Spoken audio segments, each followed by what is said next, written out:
May conspiracy na nagaganap ngayon sa gobyerno mga kababayan. Yan po ang tingin ng batikang dating presidential consultant na si Jose Alejandrino, na sa tingin niya mga kababayan na ang dahilan kung bakit hindi po inaaksyonan ng gobyerno ngayon ang talamak na kurakutan ay dahil magkakasabwat ang mga iyan.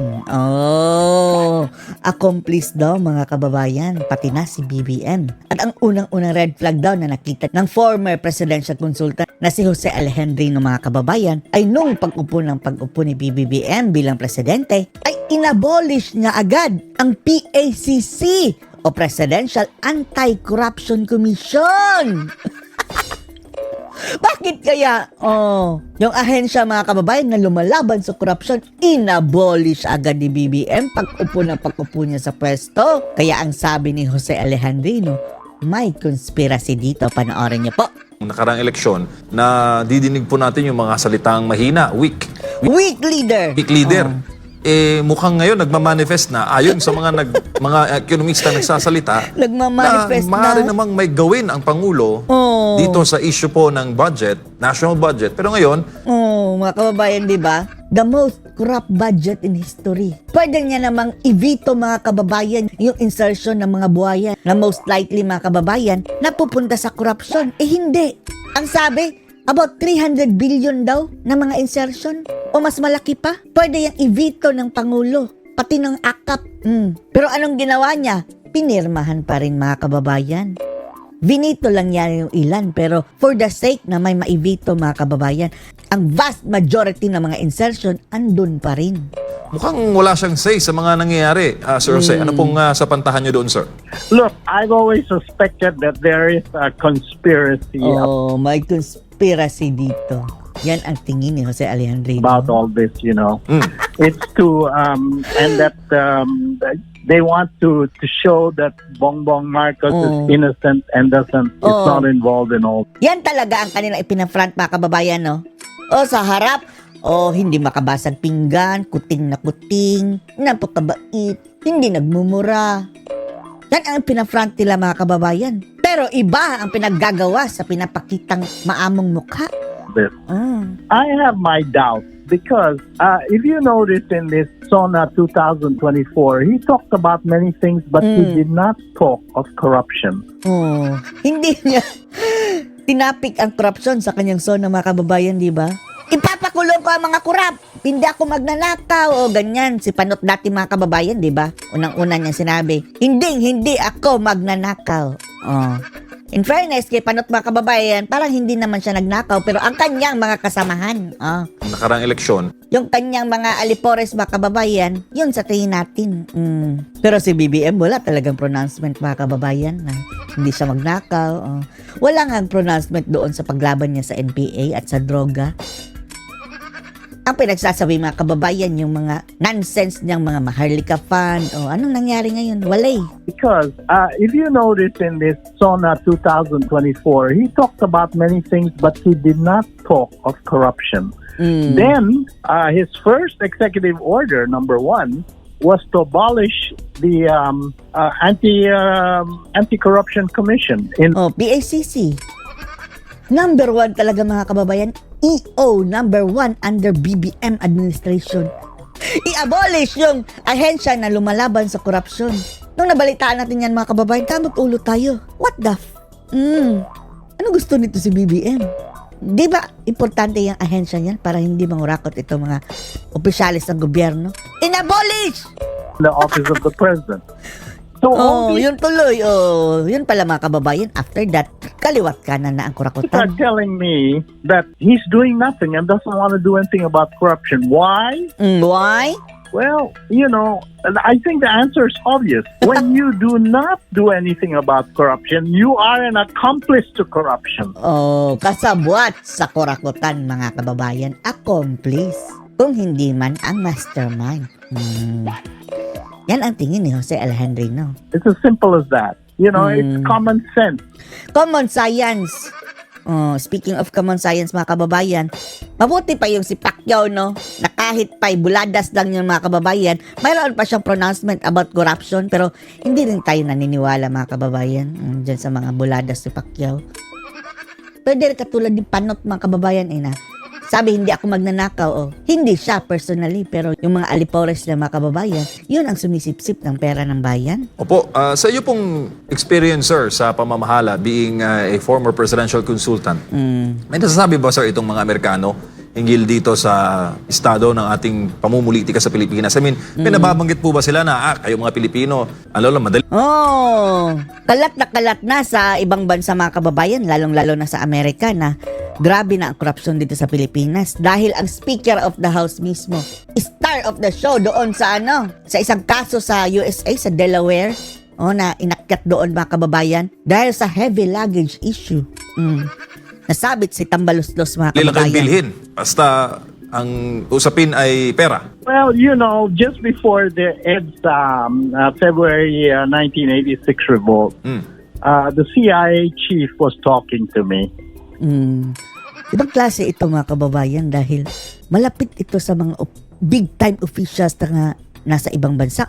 Kausap niya CIA, kausap niya mga kababayan si Trump, former presidential consultant Jose Alejandrino. And he said, Filipinos are easy to handle. He said, Easy to everyone is handle. for sale. Everyone is for sale. May katapat na presyo mga kababayan na babayaran. Politicians, your journalists. He said, the only question is the price. Magkano? It hasn't changed. We can see that among our congressmen, they're obviously, Lahat na sungal-ngalan mga kababayan, no? Grabe. Tahimik ang mga buhaya. immorally corrupt. Immorally corrupt. The way they handle things, the way they conduct their hearings.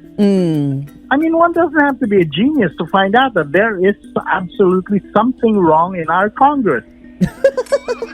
And then what do we have? Hindi na kailangan maging genius mga kababayan. Dahil ordinaryong tao nakikita na. We have a lot of Nagkakurapan dyan sa people Kongreso. there who have been convicted of crimes, and there they are pretending to be saints. Franz Castro. So, we have, I think it was, what was it?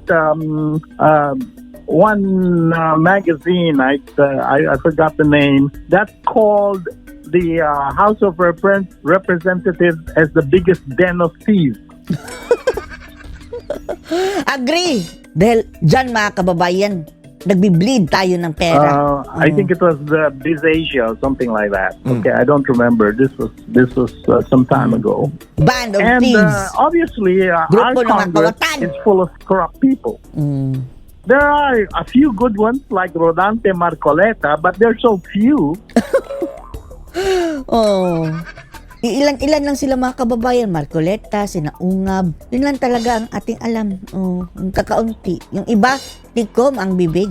And when the others are quiet, Ang problema kasi dyan sa Congress mga kababayan, marami namang gusto na na kumampi sa mga Duterte. Kaso nga lang mga kababayan, baka pag-initan. Dahil alam naman natin na sa katagal-tagal nila sa Congress, kahit pa pro Duterte sila mga kababayan, naging kultura na nila dyan mga kababayan. Yung sinasabing komisyon mga kababayan. Paano kung i-audit ka bigla? Lahat sila dyan mga kababayan, masasabi natin na mayroong sabit sa anomalya. Kung talagang masinsinang audit, kaya hawak sila sa leeg lahat mga kababayan congressmen are quiet and don't talk about corruption, it's because they are accomplices to corruption. When you, it's like Rodante Marcoleta, he's the one who speaks out openly and truthfully about things. That is a man I can trust. At least mga kababayan, may isang Marcoleta. But when your congressmen, they know what's going on inside the Congress and they keep quiet, that means they're all part of it. Okay? They're all part of it kapag nag-keep Okay? quiet. It's as simple as that. It's common sense. Common science. Sir, bago lang si Partner Admar, ano sa tingin niyo, sir, nakikita ninyo sa electorate, Filipino electorate, ngayon pong laganap ng issue ng korupsyon? Sa ibang mga bansa, kaunting issue lang, sir, ng korupsyon, pinagre-resign nila yung mga leader Resign. Dito mga kababayan, nagka-plunder case na, bumalik pa sa Kongreso at sa Senado. Pero ngayon, Exactly. matindi na ang mga nangyayari, parang tayo mga Pilipino walang Binoboto pa rin. Dahil nabigyan lang ng 500 mga kababayan, 1,000. Sige, balik natin ito sa boto dahil utang na loob natin. Nabigyan ng 500, 1,000. Oh, parang tolerant tayo sa How much more ngayon mga kababayan na billions and billions of pesos na spendable ng mga demonyo galing pa mismo sa gobyerno na pera ha. Gagamitin niya nila sa mga eleksyon. nangyayari sa pamamahala. Well, I tell you that if the Filipinos do not do anything about corruption, God's wrath will fall on us because God cannot stand corruption. Tayo din ang magsasuffer daw mga kababayan. All right? O hindi tayo magsasalita. So paano yan? Dapat sabay-sabay lahat. And I'm telling my fellow Filipinos, my countrymen, you either do something about corruption or if the wrath of God will fall on your head, you only have yourself to blame because you kept quiet. Keep quiet kasi. That's what I Nabudol would kami tell eh. all my audience. I said, you know what's going on in your country and yet you keep quiet? Pero dapat i-address mo yan sa AFP. Ang ating tagapagbantay ng saligang batas at sa taong bayan. For example, you take the Catholic Church. Example na lang pala mga kababayan, yung simbahang katoliko. Ang ingay yan dati. Ngayon mga kababayan, tahimik pa sa I had sementeryo. Tagle. Sasaan ka na Tagle? Si Villegas, yung iba pang mga damaso mga kababayan, Kabaong Reyes. Wala. Quiet pa sa cemetery. An exchange on social media with Cardinal David. Si David. And I told him, why is the Catholic Church silent on corruption and immorality? That's not politics, I said. That is within your domain, your spiritual domain. What? Dahil taong bayan na eh. Why are you quiet? I don't understand it. The only thing I can think of is that maybe they've been captured by Satan. Captured na sila ni Satanas mga kababayan kaya quiet. So ano masasabi nyo dito mga kababayan sa konspirasy na nakikita ni Jose Alejandrino dito sa ating gobyerno? Post your comments below.